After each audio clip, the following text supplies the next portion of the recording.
everyone, welcome back. Today the sun is shining, spring has finally arrived after a super long winter here in Rochester, New York, so I'm super excited to get out and garden today, but first I really wanted to talk to you about how to get your books into stores like bookstores and gift shops and even those big major retailer chains.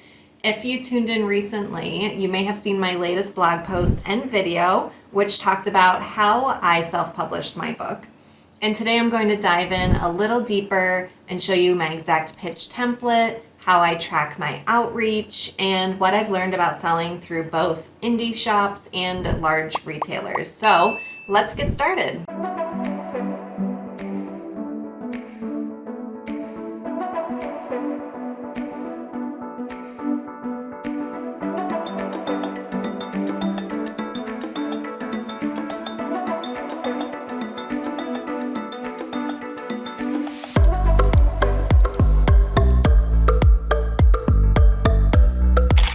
In my latest blog post, I shared how I self-published my book and what that journey looked like from the idea to the printed page. And today I want to take it a step further. I'm going to show you how I got my book into bookstores and gift shops. So step number one is start local and independent. So before aiming for those national chains like Barnes & Noble, Target, Walmart, I began by connecting with independent bookstores, gift shops, boutiques.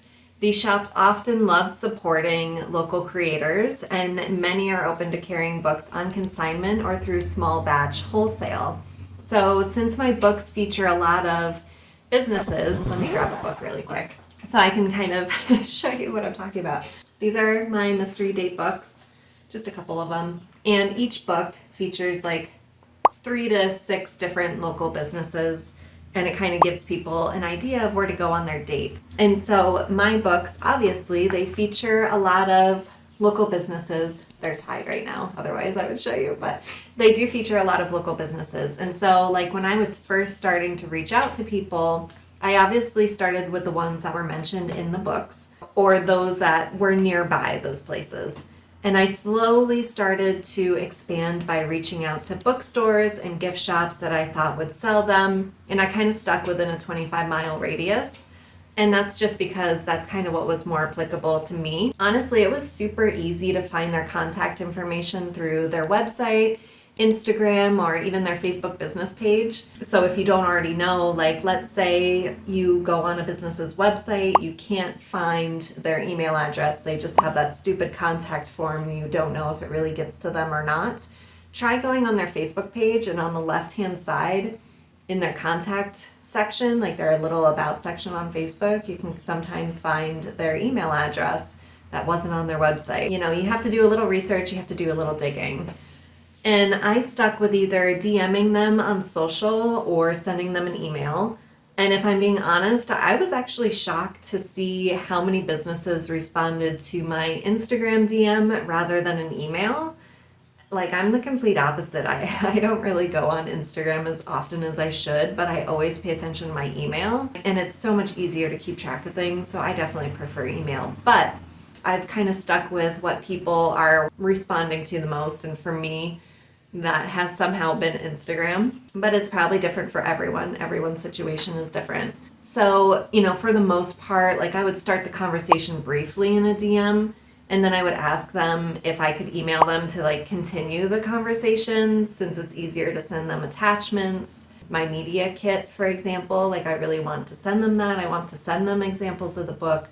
So I always try and get them into an email eventually, but I do start the conversation in a DM. Step 2 is sending them a pitch template, and I really wanted to show you guys that. Here's the message I send when reaching out via email or Instagram DM. Okay, so this is my exact pitch template. This is what I'm sending pretty much just on Instagram or when I'm sending a DM, and I'll kind of alter it if I'm sending an email, but basically it's like, hey, I'm Crystal, I'm the creator of Dates in the States. Here's what Dates in the States is. Here's what my books are about. And I'm currently looking to partner with independent bookstores or gift shops like yours to carry our titles. I'd love to share more about the books and discuss how we can work together, whether that's through wholesale or consignment. So I want to give them the option usually if they prefer wholesale or consignment. Everybody has their own preference. And then if you're open to it, I'd be happy to send over an example. And when they do say, yes, I'm interested in things like that, I am like, okay, can you send me your email so I can send you that sample? I want to send you a sample of the book. I want to send you my media kit, whatever that might be. So I kind of like direct them to get onto email if they are open to it. And so it's just like a super short and sweet message, just giving them like a brief introduction. It's like just super straightforward and it doesn't take a lot of time for them to read through. I also wanted to share with you this outreach form. So I like to track who I'm reaching out to. And this is just a super easy one that you can make where you put their business name, the person you're chatting with or that you're reaching out to, maybe what city and state they're in. If you already got an email address, maybe put their social media tag or link, mention like where you contacted from. So if you're trying to contact them through social media or email, like I just like to know which one I've reached out to them with, and then the date that I contacted them, if they've responded yet or not, and then like a follow-up date when I have followed up with them. And that's also why I like to mention what platform I've reached out to them on so I know where to follow up. And then if they're already done, maybe some notes and things like that. So something that's super short and sweet. And now that you have your pitch template, you have that Excel spreadsheet kind of idea of how you can be tracking people, let's talk about wholesale versus consignment. So depending on the store, some prefer to order a few books at a wholesale price, typically 40 to 50% off of retail, while others take them on consignment, which means you're paid when that book is sold. And I've done both. So for example, bookstores are more apt to do consignment rather than wholesale. I'll be honest with you right there. Even Barnes & Noble for me, I set the price and get 60% of the sale while they get 40% of the sale. And that's very standard. Some people might have their own preferences, but they notify me when they're low on books so I can bring in more and replenish their stock as needed. So I do like consignment. However, if you find someone who wants to do wholesale, that's even better because basically you're making the same amount that you would on consignment, but you're making it all at once and it's like a guaranteed sale, right? Because consignment, they may sell and they may not, but wholesale, it's like done.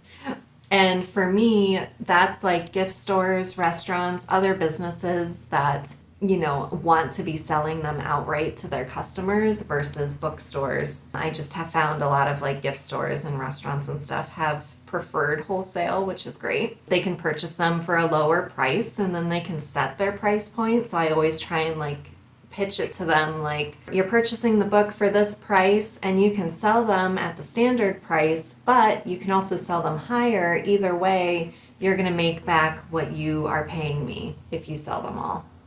So I word it something like that, just to kind of give them like, hey, this is a guaranteed way to make your money back. You're not going to lose out on anything.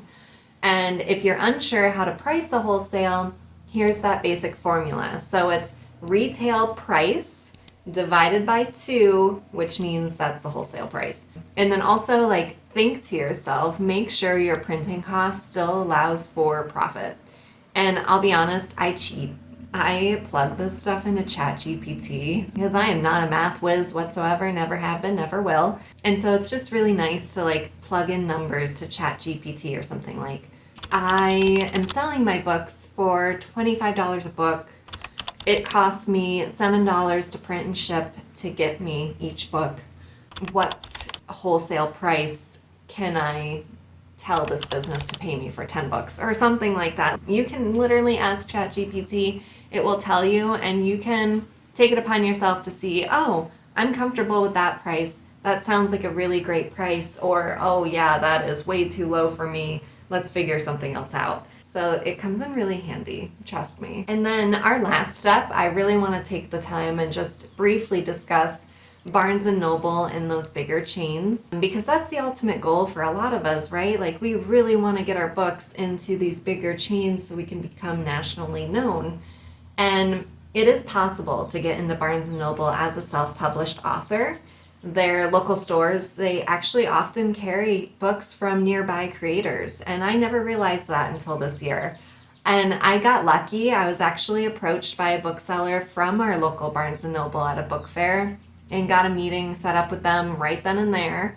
And they loved the books, they loved the idea of them, but I did have a little homework to do before they could sell them for me. So once again, like, you can read exactly what I did here in this video, how I self-published a book and how you can too, and I walk you through step by step exactly what I did to get them into Barnes & Noble. And once I did get them into the platform you have to use is like Ingram Spark, I can now get them into Target or Walmart if I so choose, which is super, super exciting. I also wanted to briefly mention, here's some bonus tips for making it easy for stores to say yes to you when you're reaching out to them. I like to create a clean visual sell sheet, like a one-pager that has my pricing, my ISBN numbers if I have them, and product photos, maybe some stats. You know, for me, this relies heavily on getting businesses local traffic, local business.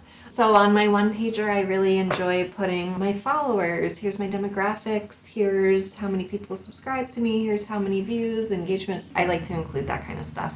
Whatever you feel fits best for you, you can include on a one pager. You can also include a link to your book's website or a sample copy. Like, I make my books in Canva, so I like to share a view-only link to specific businesses, that show interest, so I can be like, here's what one of the books actually looks like. I don't share it with everybody because obviously I don't want it to get out too much, but if they show interest, I'm at least like willing to share a copy with them specifically. And then be open to hosting an event or book signing event, especially if it helps bring people into their stores. So this one wine bar, they didn't necessarily want to buy the books, but we came up with an idea that I would have a book signing event there, which brought people in the door and made them money. And then she ended up buying the books so she could sell them thereafter. And it was like not only great promotion for me, it was great promotion for them, and it all worked out. And then obviously keep your presentation very neat and professional. Like, honestly, a great first impression really does matter, especially even when you're just emailing or sending them a DM. And in my emails and introductions, I created a media kit, which I think it's like 3 to 4 pages long, so they can learn more about me and the books I create. You can either do a media kit, you can do a one-page kit, that one-pager, the sell sheet, whichever you feel fits best for you. I just like to include as much information as I possibly can about myself, about the books, about the travel blog, things like that. And if your goal is to see your book on a shelf, honestly, just go for it. Don't be afraid to reach out to people. Most shop owners, they really appreciate that initiative and may even be looking for something just like your book. And if you want a second pair of eyes on your pitch or even your sell sheet or your media kit, I'm always happy to help. Just reach out to me. All right, be sure to hit the like and subscribe buttons. Let me know if you enjoyed this video. And if you have any questions, please post them in the comments below. I'm always answering them. So please let me know and keep in touch. And thank you so much for watching today. Bye-bye.